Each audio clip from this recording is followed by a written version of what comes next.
নমস্কার বন্ধুরা, SR fight থেকে আপনাদের স্বাগত জানাই। আজকে জলের খুব একটা চাপ নেই, কারণ কালকে সবই জল মোটামুটি দিয়ে দিয়েছে। তাও অল্প কিছু ড্রাম আছে, নিয়ে যাই, একেবারে জল নিয়ে বাজার করে একেবারে চলে আসবো। চলো যাওয়া যাক। চিকেন কেটে ভিনিগার ডিপ করা হয়ে গেছে। আজকে বাজার এসছে, চিকেন এসছে, আর ময়দা এসছে, দই এসছে, আর এগুলো এবার এসছে থাক। কিছুক্ষণ পরে জল ধরিয়ে ধুয়ে তারপরে ম্যারিনেট করবো। আর এটা মোমোর জন্য মাংস রেডি করা আছে। চলো এবার পেঁয়াজগুলো কেটে নিই।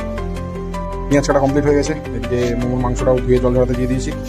এবার এগুলোকে ছোটো ছোটো করে চপ করতে হবে। আর এদিকে এগুলো ধুয়ে জল ঝরানো হয়ে গেছে, এবার ম্যারিনেট করবো। এদিকে পেঁয়াজের পেস্ট করা কমপ্লিট। চলো, পকোড়ার ব্যাটার করা কমপ্লিট হয়ে গেছে। এটাকে ম্যারিনেট করেছিলাম, ওইটার ভিডিও আর বানাইনি। ম্যারিনেট করে পকোড়ার ব্যাটার হয়ে গেছে। এটা মোমোর মশলা মাখা হয়ে গেছে। আর এদিকে পপকর্নের জন্য ওটা ম্যারিনেট করা আছে শুধু। এগুলো থাক, একটু রেস্ট থাক, তারপরে মোমো করবো, পকোড়া করবো। দোকান ওপেন হয়ে গেছে। আজকে মেনুতে সেই একই menu, chicken strip, chicken wings, chicken popcorn আর চিকেন পকোড়া আর মোমো। চলো দোকানদারি শুরু করা যাক।